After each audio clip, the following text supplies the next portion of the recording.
கத்திப்பட்டு ரத்தம் சிந்தினாலும் வலிக்காத ஒரு அதிசயம். அது எப்படி சாத்தியம்?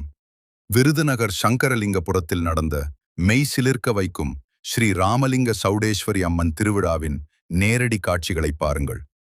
சௌடா கோஷத்தோடு பக்தர்கள் செய்த அந்த காரியம் ஊரையே வியக்க வைத்துள்ளது.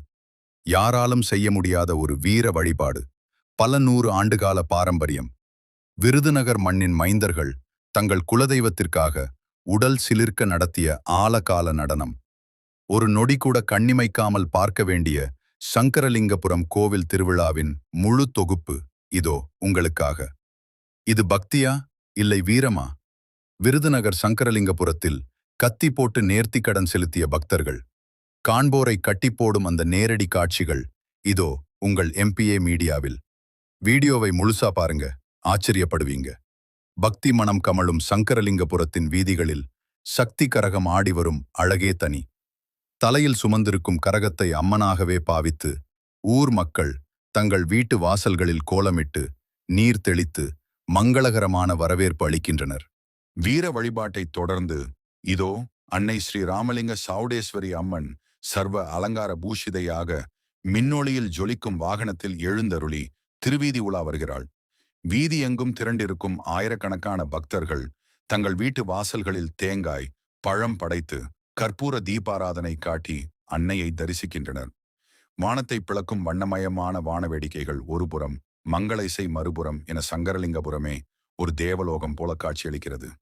ஊர் மக்கள் மற்றும் வெளியூரில் இருந்து வந்திருக்கும் உறவினர்கள் என அனைவரும் ஒன்றிணைந்து கொண்டாடும் இந்த தருணம் ஊர் ஒற்றுமையின் மகத்துவத்தை பறைசாற்றுகிறது. நாட்கள் கணக்காக நடந்த கொண்டாட்டங்கள், பக்தி பெருக்குகள் என அனைத்தும் ஒரு நிறைவுக்கு வரும் தருணம் இது. அன்னை சௌடேஸ்வரி மீண்டும் தன் இருப்பிடமான கருவறைக்கு திரும்பும் போது பக்தர்களின் கண்களில் ஒருவித நெகிழ்ச்சியும், அதே சமயம் அன்னை எங்களை காப்பார் என்ற அசைக்க முடியாத நம்பிக்கையும் தெரிகிறது. சங்கரலிங்கபுரம் கிராமத்தின் இந்த திருவிழா வெறும் சடங்கு மட்டுமல்ல, இது பிரிந்திருந்த உறவுகளை ஒன்று சேர்க்கும் பாலம். அடுத்த தலைமுறைக்கு நம் வீரத்தையும் பக்தியையும் கொண்டு செல்லும் ஒரு பாடம். தேவாங்கர் குல மக்களின் இந்த ஒற்றுமையும் அர்ப்பணிப்பும் ஊர் செழிக்கவும் நாடு நலம் பெறவும் அன்னை சௌடேஸ்வரியின் ஆசி என்றும் துணை நிற்கும். சாதி மத பேதமின்றி ஊரே ஒன்று கூடி கொண்டாடிய இந்த திருவிழா சங்கரலிங்கபுரம் மண்ணின் ஒற்றுமைக்கு ஒரு சிறந்த எடுத்துக்காட்டு. அன்னையின் அருளால் விவசாயம் செழிக்கவும் தொழில் பெருகவும் மக்கள் நோய் நொடியின்றி வாழவும் வேண்டி அடுத்த ஆண்டு திருவிழாவிற்காக இப்போதே காத்திருக்க தொடங்கிவிட்டனர் இந்த பகுதி மக்கள். இந்த திருவிழா வெறும் சில நாட்களின் கொண்டாட்டம் மட்டுமல்ல, இதற்காக பக்தர்கள் பல வாரங்கள் கடுமையான விரதம் இருந்து தங்களை தூய்மைப்படுத்திக் கொள்கின்றனர். ஒருவேளை உணவு, தரையில் உறக்கம் என அன்னைக்காக அவர்கள் மேற்கொள்ளும் இந்த தவம்தான் கத்தி போடும்போது அவர்களுக்கு அசாத்திய துணிவை தருகிறது. சங்கரலிங்கபுரம் தேவாங்கர் சமூக மக்களின் கலை, கலாச்சாரம் மற்றும் வீரத்தின் அடையாளமாகவே இந்த திருவிழா பார்க்கப்படுகிறது. முன்னோர்கள் வகுத்து தந்த நெறிமுறைகளை தவறாமல் பின்பற்றி தங்கள் குல வழக்கத்தை காப்பதில் இவர்களுக்கு இருக்கும் ஈடுபாடு பாராட்டுக்குரியது. இந்த கத்தி போடும் நிகழ்ச்சிக்கு ஆலகால நடனம் என்று பெயர். அன்னை சௌடேஸ்வரி அசுரர்களை அழிக்கச் சென்ற போது அவளுக்கு துணையாகச் சென்ற வீரர்களின் வழிவந்தவர்கள் தாங்கள் என்பதை பறைசாற்றும் ஒரு வரலாற்று நிகழ்வாக இது கருதப்படுகிறது. விருதுநகர் மாவட்டத்தின் பல்வேறு பகுதிகளில் இருந்தும் அண்டை மாவட்டங்களில் இருந்தும் ஆயிரக்கணக்கான பக்தர்கள் சங்கரலிங்கபுரத்தில் குவிகின்றனர். சொந்த ஊரை விட்டு வெளியூர்களில் வேலை பார்க்கும் மக்கள் கூட இந்த திருவிழாவிற்காக தங்கள் ஊருக்கு திரும்புவது ஒரு சிறப்பான அம்சம். குழந்தை வரம் வேண்டியவர்கள், தொழில் சிறக்க வேண்டி நின்றவர்கள் என பலரும் தங்கள் வேண்டுதல் நிறைவேறிய மகிழ்ச்சியில் அன்னைக்கு நேர்த்தி கடன் செலுத்துகின்றனர். ஒவ்வொரு பக்தரின் பின்னாடியும் ஒரு நெகிழ்ச்சியான கதை ஒளிந்திருக்கிறது. பகல் நேர பூஜைகள் முடிந்ததும் இரவு நேரங்களில் கிராமமே விழாக்கோலத்தில் ஜொலிக்கிறது.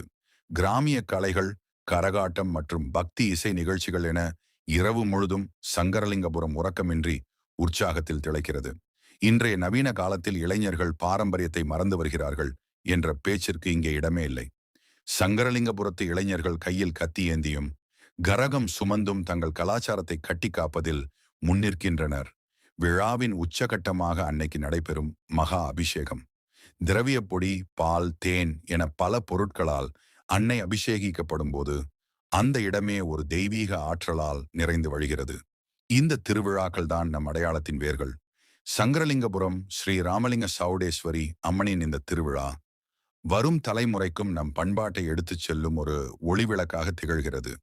இவ்வளவு பிரம்மாண்டமான திருவிழாவை சீரும் சிறப்புமாக நடத்த ஊர் நிர்வாகக் குழுவும் தன்னார்வலர்களும் இரவு பகலாக உழைக்கின்றனர். கூட்ட நெரிசலை கட்டுப்படுத்துவது முதல் பக்தர்களுக்கு தேவையான அடிப்படை வசதிகள் வரை அனைத்தும் மிக துல்லியமாக திட்டமிடப்படுகிறது. திருவிழா என்றாலே அங்கு அன்பும் அறுசுவை உணவும் இல்லாமலா? ஊர் மக்கள் அனைவரும் பாரபட்சமின்றி அமர்ந்து உண்ணும் மகா அன்னதானம் பசியோடு வரும் ஒவ்வொரு பக்தரையும் அன்னை சௌடேஸ்வரியின் அருளாசியோடு மனநிறைவு அடையச் செய்கிறது. கோவிலை சுற்றியுள்ள பகுதிகளில் முளைத்துள்ள தற்காலிக சந்தைகள் திருவிழாவிற்கு ஒரு தனி அழகை தருகின்றன. சிறுவர்களின் விளையாட்டுப் பொருட்கள் முதல் வீட்டு உபயோகப் பொருட்கள் வரை அனைத்தும் கிடைக்கும் இந்த சந்தை உள்ளூர் பொருளாதாரத்திற்கும் ஒரு உந்து சக்தியாக அமைகிறது. திருவிழா நாட்களில் அன்னைக்கு அணிவிக்கப்படும் பழங்கால ஆபரணங்கள் காண்போர் கண்களை பறிக்கும். நுணுக்கமான வேலைப்பாடுகள் கொண்ட இந்த நகைகளும் பட்டாடை அலங்காரமும் அன்னையை ஒரு மகாராணியாக நம் கண்முன்னே நிறுத்துகிறது. சங்கரலிங்கபுரம் மட்டுமின்றி சுற்றியுள்ள கிராம மக்களும் தங்கள் வீட்டு விசேஷமாகவே இதை கருதுகின்றனர். ஒவ்வொரு கிராமத்திலிருந்தும் வரும் சீர் வரிசைகள் கிராமங்களுக்கு இடையேயான உறவை வலுப்படுத்தும் ஒரு உன்னத சடங்காக திகழ்கிறது. பெண்கள் பக்தி பெருக்குடன் எடுக்கும் மாவிளக்கு பூஜை குடும்ப ஒற்றுமைக்காகவும் குழந்தைகளின் ஆரோக்கியத்திற்காகவும் வேண்டப்படும் ஒரு முக்கிய நேர்த்திக்கடன். அகல் விளக்கின் ஒளியில் அன்னையின் முகம் மின்னும் அந்த தருணம் மிகவும் புனிதமானது. கத்தி போட்ட பக்தர்களிடம் கேட்டால் அவர்கள் சொல்வது ஒன்றே ஒன்றுதான். அந்த கத்தி படும்போது வலி தெரியவில்லை, மாறாக ஒரு தெய்வீக ஆற்றல் உடலுக்குள் புகுந்ததை உணர முடிந்தது என்கிறார்கள். இது அறிவியலுக்கு அப்பாற்பட்ட ஒரு நம்பிக்கை. நமது பாரம்பரிய இசைக்கருவிகளின் சத்தம் இல்லாமல் திருவிழா முழுமை பெறாது. பம்பை மற்றும் உடுக்கையின் வேகம் அதிகரிக்க அதிகரிக்க பக்தர்களின் ஆவேசமும் பக்தியும் உச்சத்தை அடைகின்றன. ஆயிரக்கணக்கான மக்கள் கூடும் இடத்தில் பாதுகாப்பை உறுதி செய்ய காவல்துறையினரும் ஊர்காவல் படையினரும் விழிப்புடன் செயல்படுகின்றனர். இவர்களின் அர்ப்பணிப்பால் திருவிழா எந்தவித இடையூறுமின்றி அமைதியாக நடைபெறுகிறது. பக்திக்கு அடுத்தபடியாக தூய்மைக்கு முக்கியத்துவம் அளிக்கப்படுகிறது. பிளாஸ்டிக் பயன்பாட்டை குறைத்து ஆன்மீக பயணத்தை சுற்றி காக்கும் விழிப்புணர்வும் தற்போது பக்தர்களிடையே பெருகி வருகிறது. இந்த அழகான தருணங்களை சிறைபிடிக்க பல புகைப்பட கலைஞர்களும் வீடியோகிராஃபர்களும் திரண்டுள்ளனர். அவர்களின் லேன்ஸ் வழியே இந்த திருவிழா உலகம் முழுதும் உள்ள மக்களை சென்றடைகிறது. திருவிழா முடிந்து விடைபெறும் தருணம் சற்று கனமானது. மீண்டும் ஒரு வருடம் காத்திருக்க வேண்டும் என்ற இயக்கத்துடன் அம்மனின் அருளை சுமந்து கொண்டு மக்கள் தங்கள் இருப்பிடங்களுக்கு திரும்புகின்றனர். இன்று சங்கரலிங்கபுரம் திருவிழா உலக புகழ் பெற சமூக வலைத்தளங்கள் முக்கிய பங்கு வகிக்கின்றன. உடனுக்குடன் நேரலை மற்றும் வீடியோக்கள் வழியாக லட்சக்கணக்கானோர் இந்த திருவிழாவை தரிசிக்கின்றனர். நம்பிக்கையே வாழ்க்கை. அன்னை சௌடேஸ்வரி மீது கொண்ட மாறாத பக்திதான் இந்த பகுதியை இன்றும் செழிப்பாக வைத்திருக்கச் செய்கிறது. வீரமும் கருணையும் கொண்ட அன்னையின் பாதம் சரணடைவோம். ஸ்ரீ ராமலிங்க சௌடேஸ்வரி அம்மன் திருவிழா தொடங்கும் முன்பே ஊர் எல்லை காவல் தெய்வங்களுக்கு சிறப்பு பூஜைகள் நடத்தப்படுகின்றன. ஊருக்குள் எந்த தீய சக்தியும் வராமல் காக்க வேண்டும் என்ற வேண்டுதலுடன் இந்த வழிபாடு தொடங்குகிறது. இன்றைய கேஸ் அடுப்பு காலத்தில் கூட திருவிழா சமையல் என்பது விறகு அடுப்பிலேயே செய்யப்படுகிறது. அந்த விறகு அடுப்பு புகையில் தயாராகும் உணவின் சுவையும் மணமும் அன்னைக்கு சமர்ப்பிக்கப்படும் பிரசாதத்தின் புனிதத்தை உணர்த்துகிறது. 70-80 வருடங்களுக்கு முன்பு இந்த திருவிழா எப்படி நடந்தது, அப்போதைய முறைகள் என்ன என ஊர் பெரியவர்கள் சொல்லும் கதைகள் இன்றைய தலைமுறைக்கு ஒரு பாடம். காலங்கள் மாறினாலும் பக்தி மாறவில்லை என்பது இவர்களின் பேச்சில் தெரிகிறது. திருவிழா என்றாலே குழந்தைகளுக்கு கொண்டாட்டம்தான். ராட்டினத்தில் சுற்றும் மகிழ்ச்சியும் கையில் வாங்கிய பஞ்சு மிட்டாயும் அவர்கள் மனதில் இந்த திருவிழாவை ஒரு அழியாத நினைவாக பதியச் செய்கிறது. பக்தி ஒருபுறம் என்றால் நமது பாரம்பரிய கலைகளை வளர்க்கும் மேடையாகவும் இந்த விழா அமைகிறது. நள்ளிரவு வரை நடைபெறும் கலை நிகழ்ச்சிகள் ஊர் மக்களை சோர்வின்றி உற்சாகமாக வைத்திருக்கச் செய்கின்றன. திருவிழா முழுவதும் விரதமிருந்து அம்மனை தன் உயிராக பாவித்து சேவை செய்யும் பூசாரிகளின் பங்கு அளப்பரியது. அவர்கள் மந்திரம் ஓதும் போது ஏற்படும் அந்த அதிர்வுகள் பக்தர்களிடையே ஒரு தெய்வீக தொடர்பை உருவாக்குகிறது. வீட்டு வேலைகளுக்கு இடையே கோவில் பணிகளுக்காக பெண்கள் அனைவரும் ஒன்றாக கூடி பூ தொடுப்பதும் பிரசாதம் தயாரிப்பதும் கிராமப்புற ஒற்றுமையின் ஒரு அழகான அடையாளம். காலத்திற்கு ஏற்ப தொழில்நுட்பமும் திருவிழாவில் இணைந்துள்ளது. கூட்டத்தின் கடைசி வரிசையில் இருப்பவர்களும் அம்மனை தெளிவாக தரிசிக்க ஆங்காங்கே வைக்கப்பட்டுள்ள LED திரைகள் பெரும் உதவியாக உள்ளன. வெயிலின் தாக்கம் தெரியாமல் இருக்க ஆங்காங்கே அமைக்கப்பட்டுள்ள நீர்மோர் பந்தல்கள் பக்தர்களின் தாகத்தை தணிக்கின்றன. இது சேவை மனப்பான்மையின் மற்றொரு முகம். திருவிழாவின் ஒரு பகுதியில் அம்மன் பக்தர்களின் மீது இறங்கி அருள்வாக்குச் சொல்லும் நிகழ்வு நடைபெறும். மக்களின் குறைகளை தீர்க்க அன்னை நேரில் வந்து பேசுவதாக பக்தர்கள் இதை நம்பி பரவசமடைகின்றனர். இரவு நேரத்தில் சங்கரலிங்கபுரம் ஒரு ஒளி நகரமாக மாறுகிறது. மின்னொளியில் ஜொலிக்கும் கோவில் கோபுரமும் அலங்கார வளைவுகளும் பார்ப்பவர் கண்களுக்கு ஒரு விருந்து. தங்கள் வேண்டுதல் நிறைவேறியதற்காக பக்தர்கள் செய்யும் அங்கப்பிரதட்சணம் அவர்கள் அன்னை மீது வைத்துள்ள அசைக்க முடியாத நம்பிக்கையின் உச்சகட்ட அடையாளம். இந்த திருவிழா சங்கரலிங்கபுரத்திற்கு மட்டும் சொந்தமானதல்ல. சுற்றுவட்டார கிராமங்கள் அனைத்தும் இந்த விழாவில் தங்களை இணைத்துக் கொண்டு ஒரு பெரும் குடும்பமாக திகழ்கின்றன. ஆரவாரம் அடங்கி அமைதி திரும்பும் அந்த மறுநாள் காலை மீண்டும் அடுத்த ஆண்டு எப்போது திருவிழா வரும் என்ற ஏக்கம் ஒவ்வொரு சங்கரலிங்கபுரம் மக்களின் இதயத்திலும் எழுகிறது. ஸ்ரீ ராமலிங்க சௌடேஸ்வரி அம்மன் திருவிழா ஒரு சமூகத்தை முன்னிலைப்படுத்தினாலும் இதன் வெற்றிக்கு ஊரில் உள்ள அனைத்து தரப்பு மக்களும் ஒன்றிணைந்து உழைக்கின்றனர். மதங்களை கடந்து மனித நேயத்தை போற்றும் ஒரு உன்னத விழாவாக இது திகழ்கிறது. நமது பண்பாடு உடைகளிலும் மிளிர்கிறது. திருவிழா நாட்களில் சங்கரலிங்கபுரம் மக்கள் அணியும் பாரம்பரிய உடைகள் பார்ப்பதற்கு ஒரு கலைநயத்துடன் இருப்பதோடு நம் கலாச்சாரத்தின் கம்பீரத்தையும் காட்டுகிறது.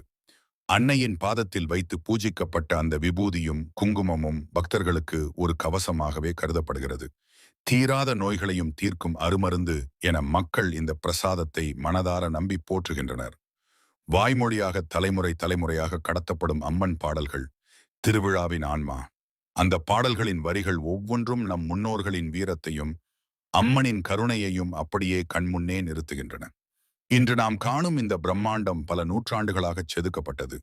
சிறிய அளவில் தொடங்கிய இந்த வழிபாடு இன்று பல லட்சம் மக்கள் கூடும் ஒரு மாபெரும் வைபவமாக வளர்ந்து நிற்பது காலத்தை கடந்த பக்திக்கு ஒரு சான்று. வேலை நிமித்தமாக வெளிநாடுகளிலும் வெளி மாநிலங்களிலும் இருக்கும் சங்கரலிங்கபுரம் மக்கள் உடல் ரீதியாக வர முடியாவிட்டாலும் இணையத்தின் வழியே கண்ணீர் மல்க அம்மனை தரிசிக்கின்றனர். அவர்களுக்காகவே இந்த திரையிடல் ஒரு பாலமாக அமைகிறது. சங்கரலிங்கபுரம் கோவிலின் ஒவ்வொரு கல்லும் ஒரு கதை சொல்லும். நுணுக்கமான சிற்ப வேலைப்பாடுகளும் பழங்கால கட்டிடக்கலையும் நம் முன்னோர்களின் திறமைக்கு சான்றாக இன்றும் கம்பீரமாக நிற்கின்றன.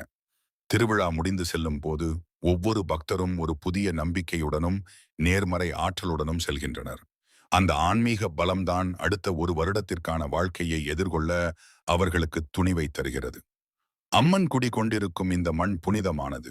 வீரமும் ஈரமும் கலந்த இந்த மண்ணின் மைந்தர்கள் தங்கள் குலதெய்வத்தை காப்பதில் இன்றும் சிம்மங்களாக திகழ்கின்றனர். இந்த வரலாற்று பதிவை உலகம் முழுதும் கொண்டு சேர்த்த உங்கள் MPA மீடியா அபிஷியலுக்கு ஆதரவு தந்த அனைவருக்கும் நன்றி.